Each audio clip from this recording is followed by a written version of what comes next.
Hello, students. I'm again back with part 2 of chapter number 5, Disasters, Natural and Human Made. Students, I hope you all have seen part 1 of this chapter. If not, do watch it. Students, still here, whatever we have completed in part 1. We'll start part 2 with fire. ठीक है. Fire can be caused by natural factors as well as human negligence. बच्चा, आग natural factors की वजह से भी लग सकती है और कई बार ह्यूमन नेग्लिजेंस की वजह से भी लग सकती है. ठीक है.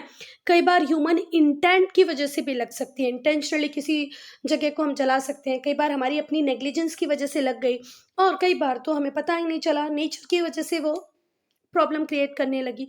तो fire can be cause by natural factor as well as human negligence. याद रखना आप लोग. ठीक है. कितनी बार हम लोग देखते हैं जो हमारे फार्मर्स होते हैं वो क्रॉप हार्वेस्टिंग के बाद जो भी कचरा उनके फार्म में बचता है उसमें वो आग लगा देते हैं. उनकी ये इंटेंशन नहीं होती कि ये आग वाइल्ड फायर बन जाए और हर जगह फैल जाए. वो सिर्फ अपने खेत का, अपने फार्मिंग लैंड का कचरा साफ करने का सोचते हैं. पर कितनी बार ऐसा देखा गया है कि वो फायर इस हद तक स्प्रेड हो जाती है कि उसके ऊपर कंट्रोल करना मुश्किल होता है. ठीक है. हम लोगों के एरिया में मध्य प्रदेश में तो ये एक सीवियर प्रॉब्लम है, मेजर प्रॉब्लम है. चलो, तो fire can be cause by natural factors as well as human negligence. हम भी रिस्पॉन्सिबल हो सकते हैं और नेचर भी रिस्पॉन्सिबल हो सकता है. वाइल्ड फायर की अगर हम बात करें तो ये अनकंट्रोल्ड फायर होती है.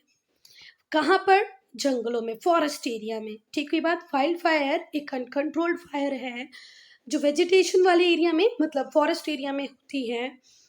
that can quickly catch fire such as dry grass, dead trees and so on. देखो, कई बार है ना बच्चा, समर इतनी इंटेंस होती है कि ग्रासेस सारी ड्राई हो जाती है. ट्रीज के पास लीव्स नहीं होती हैं, ट्रीज भी ड्राई हो जाते हैं. अगर उस एरिया में एक हद के बाद टेम्परेचर बढ़ता है तो आग लगने लग जाती है और वो आग इतनी ज़्यादा स्प्रेड हो जाती है कि पूरा के पूरा फॉरेस्ट ख़त्म करके ही दम लेती है. ठीक है.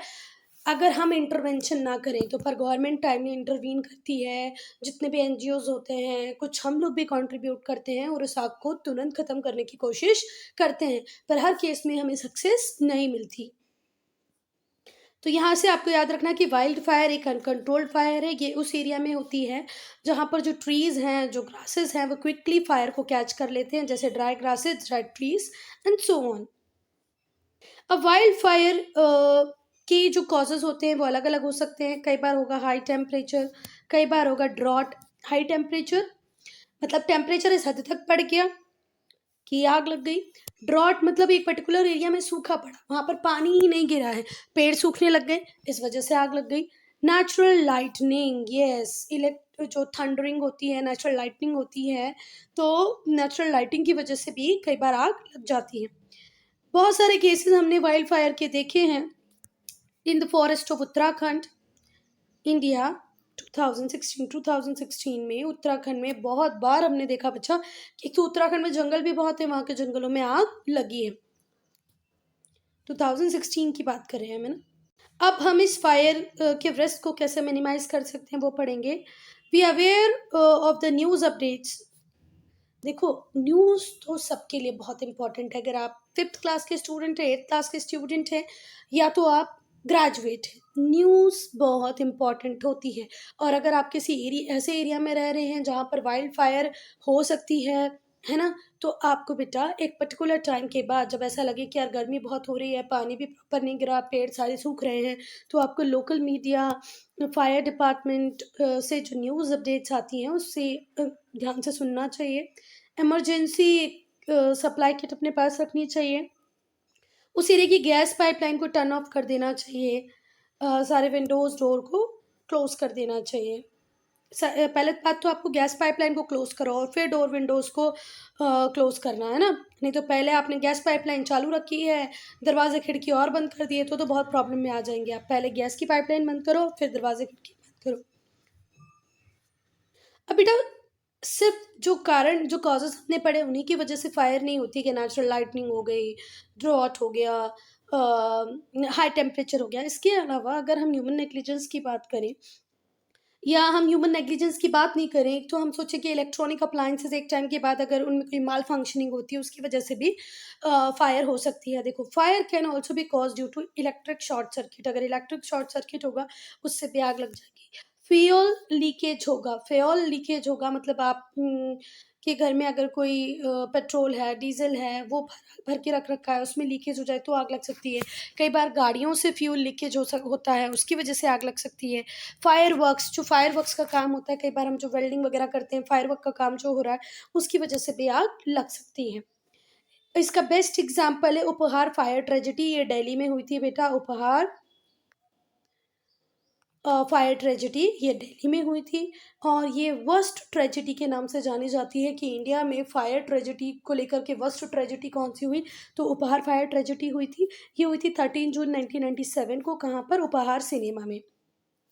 उपहार सिनेमा कहाँ है? दिल्ली में। और ये जो आग लगी थी ये शॉर्ट सर्किट की वजह से ही लगी थी। Students, I'm not including this checkpoint in this video. I'll make separate video for that, okay? Now human made disasters. अब हम human made disaster पढ़ेंगे, human made disasters पढ़ेंगे। उसमें पहला होगा न्यूक्लियर डिजास्टर्स। अब न्यूक्लियर डिजास्टर्स कब होते हैं बच्चा? जब कोई न्यूक्लियर बॉम्ब, जब कोई एटम बॉम्ब या कोई और वेपन जिससे मास डिस्ट्रक्शन हो सकता है, अगर आपने उसका यूज़ किया है तो उसे हम क्या कहेंगे? Nuclear disaster. या तो आपने न्यूक्लियर बॉम्ब यूज़ किया, या तो एटम बॉम्ब यूज़ किया, या कोई ऐसा वेपन यूज़ किया जिससे मास डिस्ट्रक्शन हो सके, तो ये क्या एक एग्जाम्पल रहेगा न्यूक्लियर डिजास्टर्स का। ठीक है, जिससे बच्चा सोशल, पॉलिटिकल, इकोनॉमिक सिस्टम पूरी तरह ये तीनों ही कोलैप्स कर जाएंगे। जब किसी पर्टिकुलर एरिया के ऊपर बॉम्ब गिरेगा तो सोसाइटी तो खत्म, सोशल स्ट्रक्चर बिगड़ गया। ठीक है, वहां पर भी जो गवर्नमेंट थी, पॉलिटिकल स्ट्रक्चर भी बिगड़ जाएगा। अब जहां पर लोग जिंदा ही नहीं है, जहां पर फैक्ट्रीज बॉम्ब से उड़ा दी गई हैं, एग्रीकल्चरल फील्ड प्रोडक्टिव नहीं रही है, तो वहां की इकोनॉमी तो ऑटोमेटिकली खराब हो ही जाएगी। तो ये जो न्यूक्लियर डिजास्टर्स होते हैं बच्चा, इसका ऐसा इम्पैक्ट होता है कि इससे कोई फील्ड बचती नहीं है, भले ही वो सोसाइटी हो, भले ही वो पॉलिटिकल फील्ड हो, भले ही वो इकोनॉमिक सिस्टम हो। ठीक है, और इनकी वजह से ये एक और रिस्क बना रहता है कि वो न्यूक्लियर रिएक्टर्स जहाँ से हम पावर जनरेट कर रहे हैं। देखो बेटा, न्यूक्लियर एनर्जी का यूज़ सिर्फ बॉम्ब बनाने में नहीं हो रहा। बहुत सारे ऐसे रिएक्टर्स हैं हमारे पास, न्यूक्लियर पावर प्लांट्स है जहाँ पर बहुत क्वांटिटी में इलेक्ट्रिसिटी जनरेट होती है। पर जब भी किसी न्यूक्लियर वेपन का यूज़ किया जाता है तो एक ये खतरा भी बना रहता है कि कहीं हमारे न्यूक्लियर रिएक्टर को रेडिएशन ना लगे जहाँ पर हम लोग पावर को जनरेट कर रहे हैं। नहीं तो एक ब्लास्ट दूसरे ब्लास्ट को कैरी करेगा। अब हम पढ़ेंगे शेरनोबिल न्यूक्लियर डिजास्टर। ये रशिया में हुआ था। ठीक है, रशिया का वो पार्ट जिसे आज हम यूक्रेन के नाम से जानते हैं। पहले यूक्रेन रशिया के साथ ही था, है ना, यूएसएसआर था, तब ये वाला डिजास्टर हुआ था। शेरनोबिल न्यूक्लियर डिजास्टर ये 130 किलोमीटर दूर, कहाँ पर? North of Kyiv. कीव वो बोले तो यूक्रेन कैपिटल, यूक्रेन की कैपिटल कीव के 130 किलोमीटर दूर नॉर्थ में 26 अप्रैल 1986 को एक वर्स्ट न्यूक्लियर डिजास्टर हुआ जिसमें 2500 लोगों की डेथ हो जाती है और 3.5 मिलियन पीपल अफेक्ट होते हैं और लगभग 4 लाख पीपल को डिस्प्लेस किया जाता है अकेले यूक्रेन से। ठीक है, तो पहले तो हम इसकी डेट लर्न कर लेते हैं। इसकी डेट क्या है? 26 अप्रैल 1986। चेरनोबिल न्यूक्लियर डिजास्टर की डेट क्या है? 26 अप्रैल 1986। ये कहाँ पर हुआ था? तो ये यूक्रेन की कैपिटल कीव में हुआ था। पहले बच्चा, यूक्रेन इंडिविजुअल एक कंट्री नहीं हुआ करता था, ये यूएसएसआर का पार्ट हुआ करता था। यूएसएसआर टूटता है 1991 में, तो 1991 के बाद यूक्रेन एक इंडिपेंडेंट कंट्री बनता है, जबकि ये इंसिडेंट तो कब का है? 1986 का, मतलब ये यूएसएसआर का ही पार्ट था। ठीक हुई बात। तो कीव से 130 किलोमीटर दूर नॉर्थ में ये इंसिडेंस होता है जिसमें ऑन द स्पॉट डेथ होती है 2500 लोगों की। 3.5 मिलियन पीपल अफेक्ट होते हैं। वो रेडिएशन उनको लगती है, किसी को लंग्स इन्फेक्शन, किसी को ब्रोंकाइटिस, तो किसी को और कोई डिसीज इससे होने लगती है, किसी को आई इरिटेशन होता है और लगभग 4 लाख पीपल को डिस्प्लेस किया जाता है अकेले यूक्रेन। इसका जो डिवास्टेटिंग इफेक्ट था वो सिर्फ एक पर्टिकुलर जगह तक लिमिटेड नहीं था बच्चा, इसने पूरे रीजन की इकोनॉमी को कोलैप्स किया, पूरे रीजन के एनवायरनमेंट को खराब किया। एक बात मैं बता दूं आपको कि ये जो न्यूक्लियर डिजास्टर्स होते हैं ये एक पर्टिकुलर एरिया तक सीमित नहीं रहते, इसका जो इम्पैक्ट होता है वो वास्ट एरिया तक आपको देखने को मिलता है। किसका? न्यूक्लियर डिजास्टर्स का। तो भाई इसका जो डिवास्टेटिंग इम्पैक्ट था, इसने पूरे के पूरे रीजन की इकोनॉमी को ख़राब किया, पूरे के पूरे रीजन के एनवायरनमेंट को ख़राब किया। वर्ल्ड हेल्थ ऑर्गेनाइजेशन का ये कहना था बेटा कि जो शेरनोबिल न्यूक्लियर प्लांट से जो गैस एमिशन हुआ, जो हार्मफुल रेडिएशंस निकली, अगर हम हिरोशिमा और नागासाकी पे गिराए गए बॉम्ब के रेडिएशन को कंबाइन कर लें, देखो हम बोलते हैं कि ह्यूमन ट्रेजेडी में वर्ल्ड वॉर 2 में सबसे बुरा हुआ, वहाँ पर न्यूक्लियर बॉम्ब गिराए गए हिरोशिमा पे और नागासाकी पे, पर अगर मैं अकेले शेरनोबिल की बात करूँ ना बेटा, तो अकेले शेरनोबिल में ही हिरोशिमा की बॉम्ब के जो इम्पैक्ट थे उसको भी देख लो, नागासाकी के इम्पैक्ट थे उनको भी काउंट कर लो, दोनों को ऐड करने के बाद जितना इम्पैक्ट होता मल्टीप्लाई बाय 200, इतना इम्पैक्ट अकेले किसने किया है बच्चा? शेरनोबिल न्यूक्लियर पावर प्लांट ने किया है। समझ में आई बात? कि इसका जो ब्लास्ट था, जो ये डिजास्टर था, इसका डिवास्टेटिंग इम्पैक्ट 2 न्यूक्लियर बॉम्ब के कंबाइंड इम्पैक्ट से भी ज़्यादा है, और वो भी 1 2 3% नहीं, पूरा 200% ज़्यादा। तो जो वर्ल्ड हेल्थ ऑर्गेनाइजेशन है उसने कहा है, WHO उसको शॉर्ट में हम बोलते हैं, कि जो रेडिएशन रिलीज हुई है सेर्नोबिल से वो 200 टाइम्स है हिरोशिमा और नागासाकी न्यूक्लियर बम को कंबाइन कर लो उससे। ठीक है, तो बात समझ में आ रही है कि कितना भयंकर, कितना भीषण था ये। जो फॉल आउट था वो बहुत ही वाइड स्प्रेड था, रेडिएशन ने ह्यूमन ग्रोथ को भी रोक दिया और कैंसर के केसेस भी उस टाइम के बाद से बहुत बढ़ गए।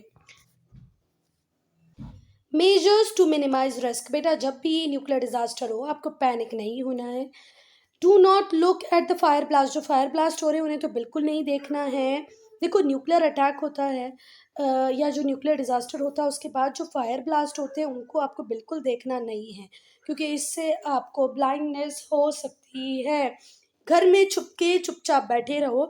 न्यूक्लियर अटैक और डिजास्टर के बाद जो आगे जो फ्लेम्स दिखेंगे आपको, जो फायर ब्लास्ट दिखेगा, उसको आपको देखना नहीं है, इससे आप अंधे हो सकते हैं, इंस्टेंट ब्लाइंडनेस आ सकती है। फायर ब्लास्ट को बिल्कुल नहीं देखें, नहीं तो आप इंस्टेंटली ब्लाइंड हो जाएंगे।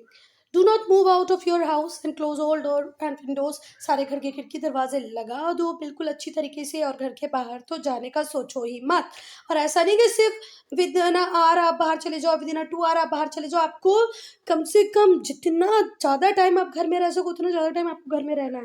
बिट फॉर गवर्नमेंट्स इंस्ट्रक्शन और कंटिन्यूसली रेडियो टीवी पे वॉच रखो बच्चा, और मतलब रेडियो सुनो, टीवी देखो, और गवर्नमेंट इंस्ट्रक्शन का ध्यान रखो। Now chemical disasters. Chemical disasters के पीछे बेटा बहुत सारे कारण होते हैं, बहुत सारे कॉजेज होते हैं, such as industrial accidents due to failure of safety system. Industrial accidents कब होंगे? जब उनका सेफ्टी सिस्टम फेल हो जाएगा। जिस तरीके से उस सेफ्टी सिस्टम को काम करना चाहिए था वो वैसे काम नहीं कर रहा, उसमें कोई माल फंक्शनिंग आ गई है, इस वजह से इंडस्ट्रियल एक्सीडेंट होंगे। कई बार आप इंटेंशनली केमिकल सब्सटेंसेस को यूज़ करते हो डिस्ट्रक्टिव पर्पसेस के लिए, दूसरों को हार्म करने के लिए, और कई बार केमिकल डिजास्टर्स के पीछे नेचुरल फैक्टर भी रिस्पॉन्सिबल होते हैं। अब बेटा ये जो केमिकल डिजास्टर्स होते हैं इनका इम्पैक्ट बहुत ही वाइड स्प्रेड होता है। देखो इसकी वजह से एक्सप्लोजन भी हो सकता है, फायर भी हो सकती है, टॉक्सिक सब्सटेंस का रिलीज भी हो सकता है, और पॉइजनिंग भी हो सकती है। तो अगर केमिकल डिजास्टर होगा तो आप एक ही चीज़ को एक्सपेक्ट नहीं करेंगे कि अच्छा एक्सप्लोजन होगा, नहीं नहीं नहीं आग लगेगी, नहीं नहीं, ऐसा कुछ भी नहीं बच्चा। एक्सप्लोजन भी हो सकता है, आग भी लग सकती है, टॉक्सिक सब्सटेंस रिलीज भी हो सकते हैं, और पॉइजनिंग भी हो सकती है। अगर हम भोपाल की बात करें, भोपाल कैपिटल है किस स्टेट की? मध्य प्रदेश की। तो भोपाल में हुई थी गैस ट्रेजेडी, ये वर्स्ट केमिकल डिजास्टर है। जैसे शेरनोबिल पावर प्लांट में जो डिजास्टर हुआ वो वर्स्ट न्यूक्लियर डिजास्टर है, वैसे ही Bhopal gas tragedy worst chemical disaster का एग्जाम्पल है। ये हुई थी यूनियन कार्बाइड में। यूनियन कार्बाइड एक अमेरिकन बेस्ड कंपनी थी, यूनाइटेड स्टेट्स ऑफ अमेरिका की एक कंपनी थी यूनियन कार्बाइड। उसने यहाँ पर एक पावर प्लांट बनाया था भोपाल में, और ये लोग बनाते थे क्या थे बच्चा? फर्टिलाइजर्स। आप लोगों ने देखा होगा आज भी बहुत सारे रूरल एरियाज में, विलेजेस में लोग फर्टिलाइजर्स को ड्रिंक कर लेते हैं और फिर उनकी डेथ हो जाती है, या वो सुसाइड करने के लिए फर्टिलाइजर का यूज़ करते हैं। सुना होगा या नहीं सुना होगा तो कोई प्रॉब्लम नहीं।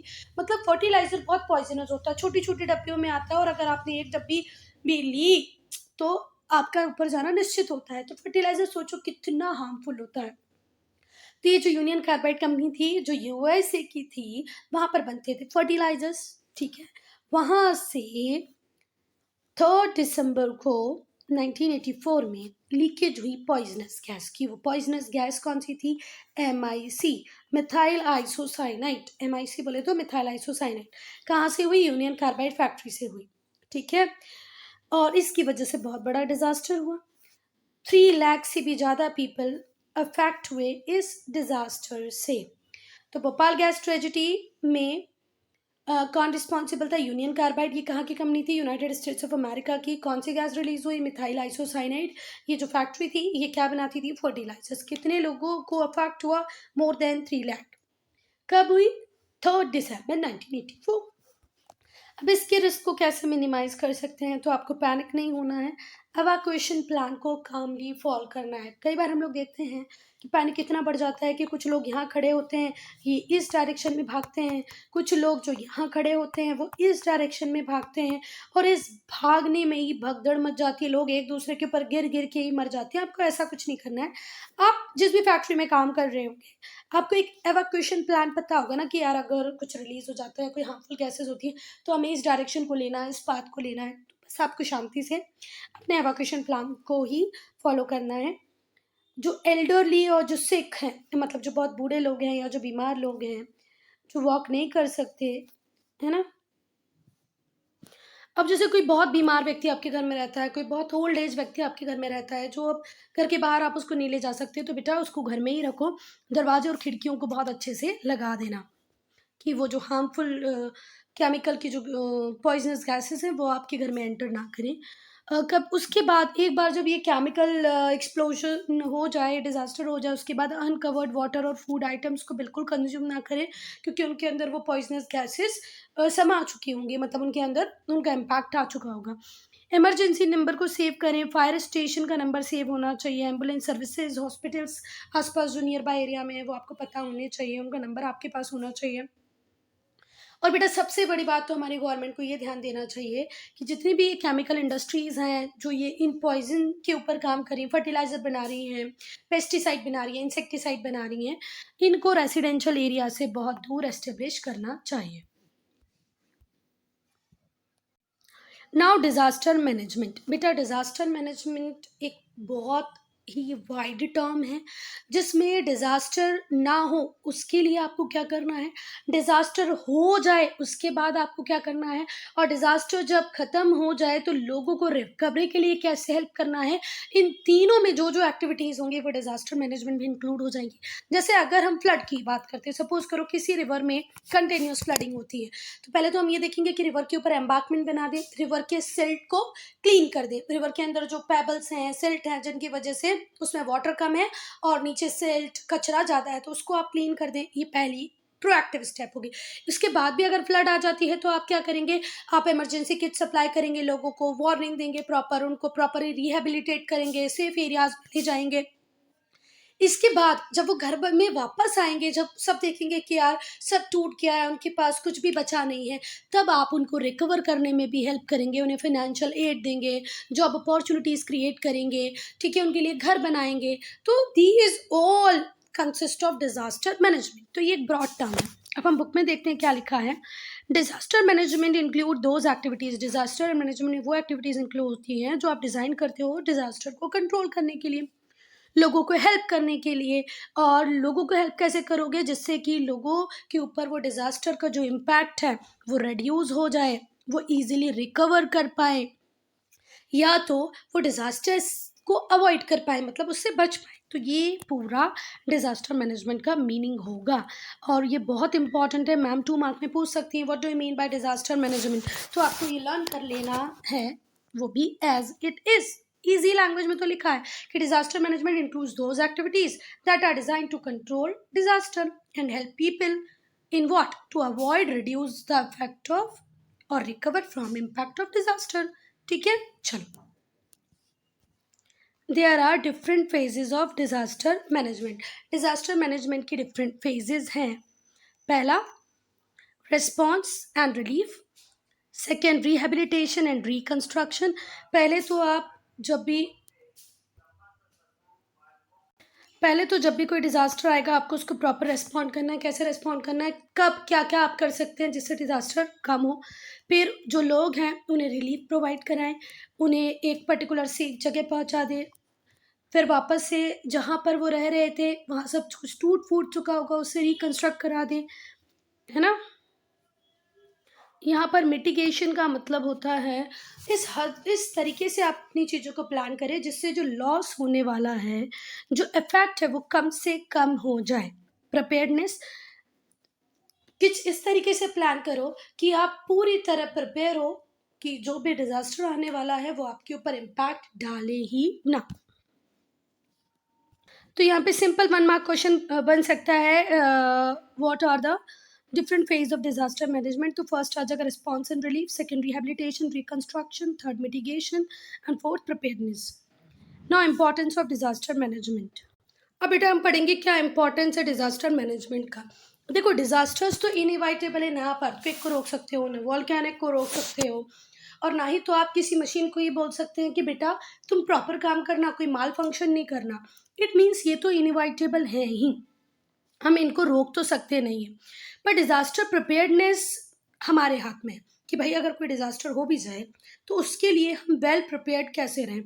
तो डिज़ास्टर मैनेजमेंट का इम्पोर्टेंस इस फील्ड में बहुत ज़्यादा बढ़ जाता है कि आप किसी डिज़ास्टर को ना रोक पा रहे हैं कोई प्रॉब्लम नहीं, पर अपने आप को इस तरीके से प्रिपेयर रहें कि जो लॉस है ह्यूमन लाइफ का भी, प्रॉपर्टी का भी, वो कम से कम.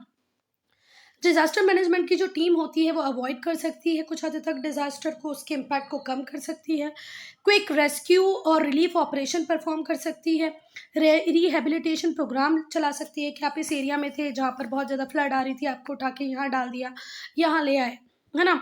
यहाँ पर बहुत फायर थी, आपको यहाँ से रिहेबिलिटेट करके यहाँ बी प्लेस पे रख दिया. तो मतलब रिहेबिलिटेशन प्रोग्राम चला सकती है. जो फर्स्ट इफेक्ट होता है डिज़ास्टर का उसे हम रोक सकते हैं अगर हम प्रिपेयर हों तो. Early warning system, quick response, ये बहुत ज़्यादा काम में आएंगे जिससे कि हम बहुत हद तक प्रॉपर्टी को भी बचा लेंगे और ह्यूमन लॉस को होने से भी बचा लेंगे. Now role of government. Government का क्या रोल होगा डिज़ास्टर मैनेजमेंट में. इंडिया में जो लोकल कम्युनिटीज़ हैं, जो ऑर्गेनाइजेशन हैं, उनके अलावा गवर्नमेंट का भी एक इम्पॉर्टेंट रोल है डिज़ास्टर मैनेजमेंट में. डिज़ास्टर मैनेजमेंट की जो टीम होती हैं वो डिस्ट्रिक्ट लेवल पे भी काम करती हैं, मतलब स्टेट में डिस्ट्रिक्ट लेवल पे भी काम कर रही हैं और नेशनल लेवल पे भी काम करती हैं. गवर्नमेंट रिस्पॉन्सिबल होती है कि वो मैनेजमेंट डिज़ास्टर मैनेजमेंट प्लान पहले ही बनाए और उसका प्रॉपर इम्प्लीमेंटेशन करें. देखो अगर हम एनजीओज़ की बात करें, अगर हम प्राइवेट डिज़ास्टर मैनेजमेंट टीम्स की बात करें तो भाई ये एक एक लिमिट में काम कर सकती है क्योंकि इनके पास फंड्स की लिमिटेशन होती है. पर यहाँ पर गवर्नमेंट का रोल बहुत ज़्यादा इंपॉर्टेंट हो जाता है कि गवर्नमेंट स्टेट लेवल पे प्रिपेयर रहे, डिस्ट्रिक्ट लेवल पे प्रिपेयर रहे, नेशनल लेवल पे प्रिपेयर रहे. गवर्नमेंट रिस्पॉन्सिबल होगी पूरे डिज़ास्टर मैनेजमेंट प्रोग्राम को बनाने के लिए, प्लान को बनाने के लिए और फिर उसको प्रॉपरली इम्प्लीमेंट और एग्जीक्यूट कराने के लिए. जब भी डिज़ास्टर होगा बच्चा तो बेसिक रिस्पॉन्सिबिलिटी क्या होती है, हमें लोगों को रेस्क्यू करना है, वहाँ से बचाना है, उन्हें रिलीफ देना है भाई.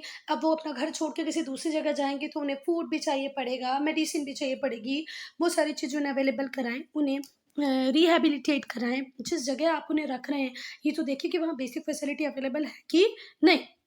ये किसके पास रहेगी, स्टेट गवर्नमेंट के लिए. सेंटर क्या करेगा, फाइनेंशियल और लॉजिस्टिक सपोर्ट प्रोवाइड करेगा. ये सब स्टेट करेगा कि उन्हें रेस्क्यू कर लें, उन्हें एक प्रॉपर सेफ जगह पे ले जाए, वहाँ पर उन्हें फूड अप्लाई अवेलेबल कराएं. और सेंट्रल गवर्नमेंट का क्या रोल होगा, सेंट्रल गवर्नमेंट फंड्स प्रोवाइड करेगी. ठीक है कि भैया इन्हें मेडिसिन लेके दे दो, इन्हें क्लॉथ्स लेके दे दो, इन्हें फूड दे दो, फ्रूट्स दो. और लॉजिस्टिक सपोर्ट प्रोवाइड करेगी कि यहाँ से वहाँ अगर लेके जाना है तो कैसे लेके जाना है. फिर आप लोगों ने देखा होगा फ्लडेड एरिया में हेलीकॉप्टर्स चलते हैं तो वो हेलीकॉप्टर्स प्रोवाइड हमें सेंट्रल गवर्नमेंट कर देगी. ठीक है, अगर कोई सीवियर डिज़ास्टर हुआ होगा तो.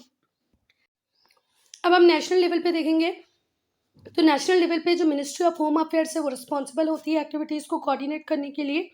डिज़ास्टर मैनेजमेंट में जितनी भी एक्टिविटीज़ होंगी नेशनल लेवल पे उनको कोऑर्डिनेट करेगी ministry of home affairs.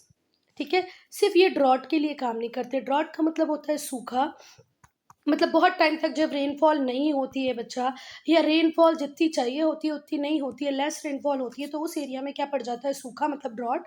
Drought के लिए ministry of home affairs responsible नहीं होती, इसके अलावा सारे नेचुरल हैजार्ड्स के लिए रिस्पॉन्सिबल होती है। नेशनल लेवल पे एक नेशनल क्राइसिस मैनेजमेंट कमेटी होती है। इन लोगों ने क्या बना रखा है नेशनल लेवल पे, नेशनल क्राइसिस मैनेजमेंट कमेटी, जो प्रॉपर मेजर लेती है, जो उस नेचुरल डिजास्टर्स को से डील कर सके, जो उस नेशनल डिजास्टर्स के इम्पैक्ट को कम से कम कर सके, उसके लिए सारे डिसीजंस कौन लेगी, नेशनल क्राइसिस मैनेजमेंट कमेटी। ये किस लेवल पे होगी, नेशनल लेवल पे होगी, और ये वो सारे मेजर्स के साथ डील करेगी जो नेशनल डिजास्टर्स को कम कर सकते हैं, उसके इम्पैक्ट को थोड़ा सा कम करके देख सकते हैं।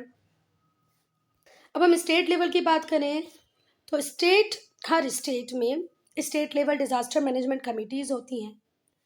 स्टेट में क्या होती है, state level disaster management committee, ये ध्यान रखना, ये मैम 1 मार्क क्वेश्चन पूछ सकती हैं कि डिजास्टर मैनेजमेंट में स्टेट लेवल में जो कमेटी होती है उसका नाम क्या है, state level disaster management committee. और जो सेंट्रल लेवल पे होती है उसका नाम क्या है, national crisis management committee, national crisis management committee.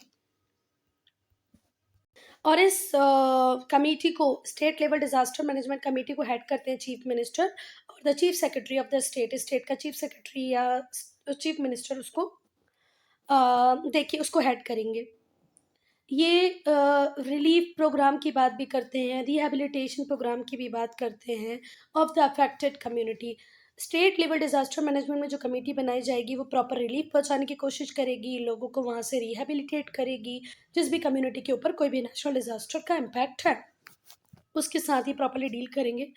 District level, block level, village level पे इंडिविजुअल डिजास्टर मैनेजमेंट कमेटी बनाई जाती है। देखो हमारा एक स्टेट यूरोप की एक पूरी की पूरी कंट्री से बड़ा होता है, तो इस वजह से डिस्ट्रिक्ट लेवल पे भी काम करना पड़ेगा, विलेज लेवल पे भी काम करना पड़ेगा, है ना, ब्लॉक लेवल पे भी काम करना पड़ेगा। तो ऐसा काम हमारे इंडिया में हो रहा है।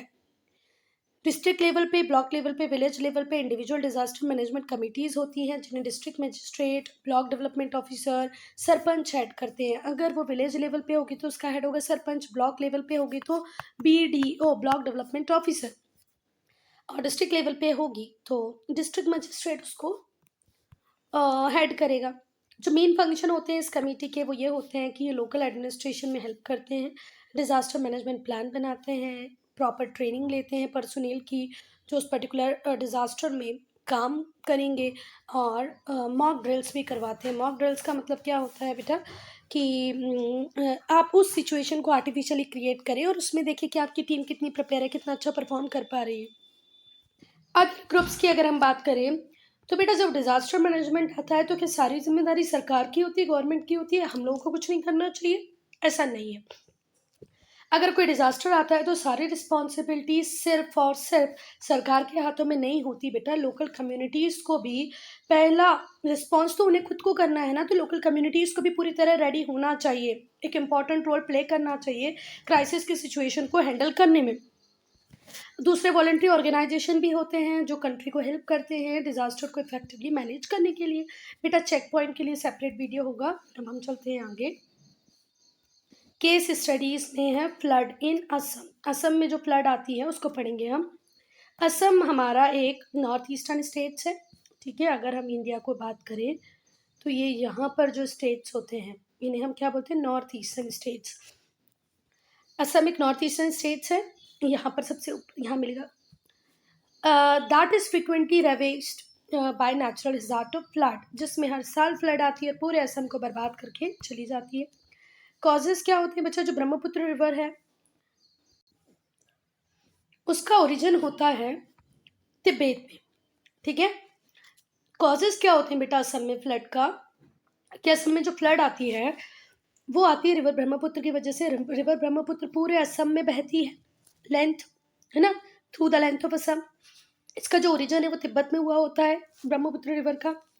जब बहुत सारी आइस मेल्ट होती है, इसके सोर्स मतलब तिब्बत में जहाँ से ओरिजिन इसका हुआ है, यहाँ पर अगर कंटिन्यू आइस मेल्टिंग होगी तो इसमें पानी का फ्लो बढ़ता ही जाएगा, बढ़ता ही जाएगा, और ये पानी फिर कहाँ जाएगा, हमारे असम में।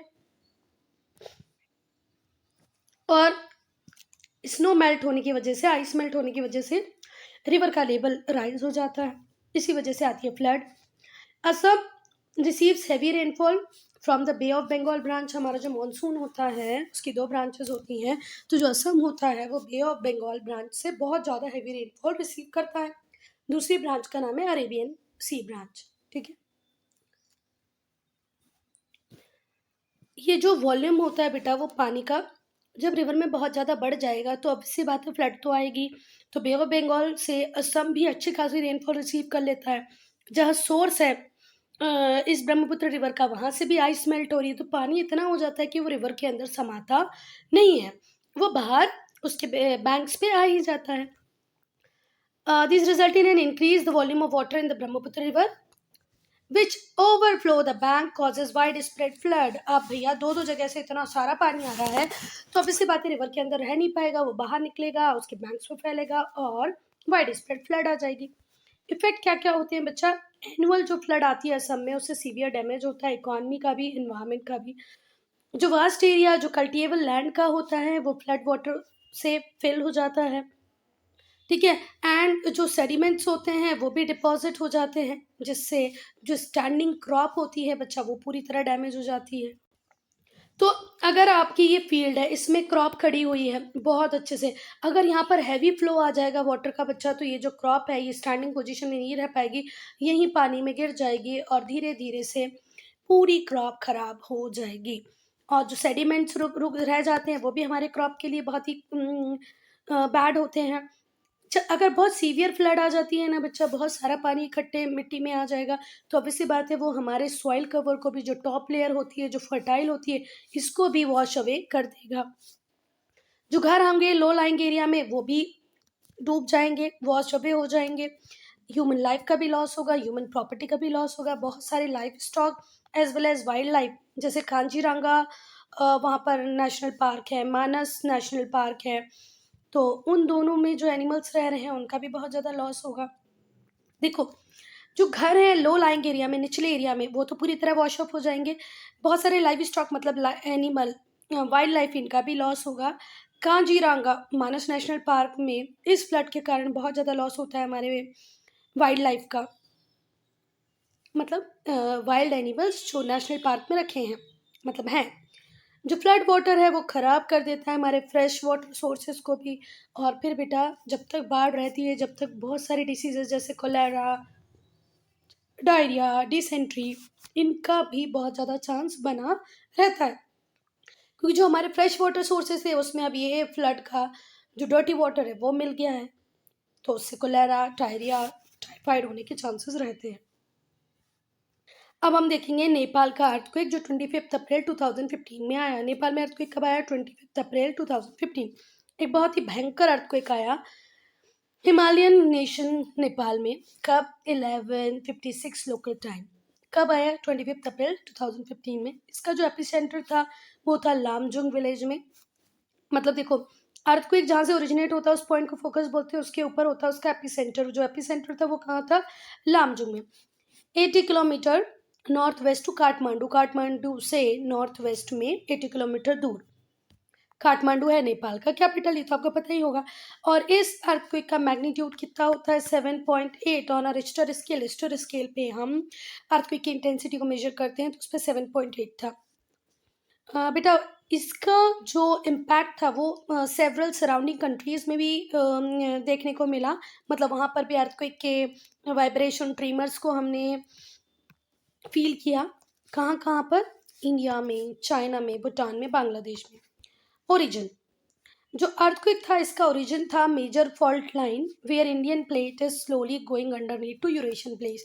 देखो बेटा, आप लोगों ने अगर ज्योग्राफी ध्यान से पढ़ी होगी 6 क्लास से, तो आपको पता है कि यहाँ पर यूरेशियन प्लेट थी, उसमें इंडियन प्लेट आकर के टकराई है। ठीक है, अब ये जो इंडियन प्लेट है, ये वाली जो प्लेट है, ये धीरे धीरे इसके अंदर बीनीथ नीचे जाती जा रही है, अंडरनीथ जाती रह रही है। तो इस फॉल्ट लाइन पे ही ये अर्थक्वेक आया था। It was caused by sudden thrust as a result of stress release. Sudden thrust हुआ जिसकी वजह से स्ट्रेस रिलीज हुआ और ये अर्थक्वेक आ गया। इफेक्ट की बात करें तो बेटा अब आप लोग क्लास 8th में हो। क्या हमें इफेक्ट की बात करनी चाहिए। आप सबको तो पता होगा कि जब अर्थक्वेक आता है तो रोड में क्रैक्स आ जाते हैं, डैम्स टूट जाते हैं, ब्रिज टूट जाते हैं, घर फ्लैट हो जाते हैं, है ना, कुछ भी नहीं बचता है चारों तरफ। तो इसका भी जो अर्थक्वेक का इम्पैक्ट था वो वाइड स्प्रेड था, लाइफ का भी लॉस हुआ, डैमेज प्रॉपर्टी का भी बहुत हुआ, लगभग 2000 लोग मर गए, बाकी लोग सीवियरली इंजर्ड हुए, होमलेस हो गए, पूरा के पूरा विलेज फ्लैट हो गया भैया, इधर से उधर उधर से उधर, घर पूरी तरह नष्ट हो गए, खत्म हो गए। और एपिसेंटर के पास जो विलेज थी वहां तो पूरा के पूरा विलेज फ्लैट मिल रहा है, रियून्स हैं, आपके पास ब्रेक्स हैं, पर घर कहीं पर भी नहीं। अर्थक्वेक ने मेजर डैमेज किया मॉन्यूमेंट्स को भी, जो वर्ल्ड हेरिटेज साइट थे काठमांडू में वो तक खराब हो गए। बेटा नेपाल में बहुत सारी वर्ल्ड हेरिटेज साइट थी, काठमांडू, भक्तपुर, ललितपुर में, उन सब का भी लॉस हुआ, वो मॉन्यूमेंट भी खराब हुए। बहुत सारे टेम्पल्स जो थे काठमांडू में, दरबार स्क्वायर पूरी तरह कोलैप्स हो गया,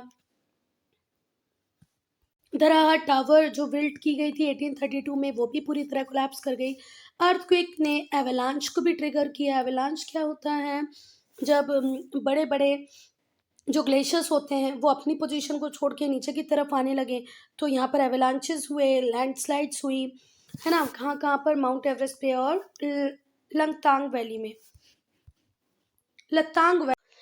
अब हम रिलीफ ऑपरेशंस की बात करेंगे बच्चा। तो जो नेपालीज आर्मी थी उसके 90% सोल्जर्स को स्ट्राइकन एरिया पे भेज दिया गया, वॉलेंटियर्स को मोबिलाइज कर दिया गया, कंट्री के डिफरेंट डिफरेंट पार्ट से वॉलेंटियर्स आए इस पर्टिकुलर एरिया को सर्विस देने के लिए। क्राइसिस मैपिंग का यूज़ किया गया, सैटेलाइट पिक्चर ली गई, सोशल मीडिया की हेल्प से इनपुट्स लिए गए, और फिर फटाफट से प्लान बनाया गया कि किस तरीके से इससे हम डील करेंगे। बेटा ये तो नेपालीज गवर्नमेंट काम कर रही थी, इसके बाद इंटरनेशनल एजेंसीज जैसे red cross, doctors without border, UNICEF, ये लोग भी साथ में आए और उन्होंने भी प्रॉम्प्टली हेल्प की। इंडिया वो पहली कंट्री थी जिसने फटाफट से विदिन आवर रिस्पॉन्स किया। हमारे आर्म फोर्सेस को हमने नेपाल में भेजा रेस्क्यू करने के लिए, साथ ही साथ हमने रिलीफ वर्क भी प्रोवाइड किया। ठीक है, फिर हमने फंड रेजिंग एफर्ट्स लगाए, हमने नहीं मतलब नेपाल की गवर्नमेंट ने रेस्क्यू टीम्स को भेजा, डॉक्टर्स, इंजीनियर, सपोर्ट उन्हें दिया गया। बहुत सारी कंट्रीज़ ने अपने अपने लेवल पे फंड रेज किए, रेस्क्यू टीम भेजी, डॉक्टर भेजे, इंजीनियर भेजे, सपोर्ट पर्सनल भेजे, water, food, heavy lifting machinery वहाँ पर भेजी गई, मेडिकल सप्लाईज हमने उन लोगों को दी। ठीक है, और इंडिया का भी एक इम्पॉर्टेंट रोल था। अब हम देखेंगे ऑयल स्पिल इन यूएसए। देखो कई बार बेटा जो पानी होता है, जो बड़ी बड़ी वाटर बॉडीज होती हैं, वो ऑयल स्पिल की वजह से भी खराब हो जाती हैं। कंटामिनेशन ऑफ वाटर बॉडीज पानी का गंदा होना, भले वो सी हो या ओशन हो, ये किसकी वजह से होता है, ऑयल पोर की वजह से होता है। ये ऑयल पोर ह्यूमन एरर की वजह से भी हो सकता है, एक्सीडेंट की वजह से भी हो सकता है।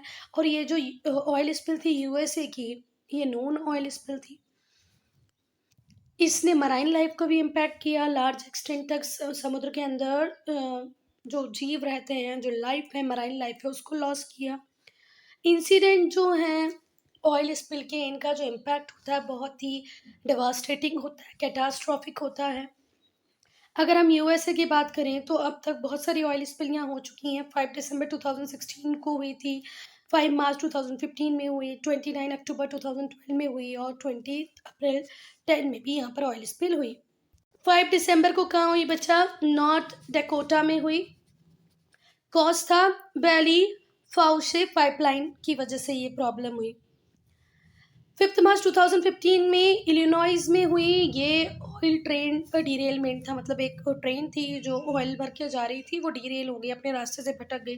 29 अक्टूबर 12 में न्यू जर्सी में हुआ, ये हरिकेन सैंडी की वजह से हुआ। ये तो मुझे भी नहीं समझ में आ रहा क्या रीज़न रहा होगा, आप लर्न कर लेना। 20 अप्रैल 10 में गल्फ ऑफ मैक्सिको में हुई, deep water horizon drilling rig explosion, मतलब आप बहुत ज़्यादा गहरे समुद्र के अंदर पानी में तेल निकालने के लिए ड्रिलिंग का काम चल रहा था और उसमें एक्सप्लोजन हो गया, तो पूरा तेल वहीं पर फैल गया था। ठीक है, ऑयल स्पिल हो गई थी। So student, I am ending this video here only. If you have any doubt, any problem, to write in comment section. बस ये थोड़ा सा इसको मुझे पढ़ना पड़ेगा, हो सकता है मैंने पढ़ा नहीं इसलिए मुझे नहीं पता। इसको एक बार गूगल पे चेक कर लेना। ठीक है, किसको गूगल पे चेक करना है, हरिकेन सैंडी।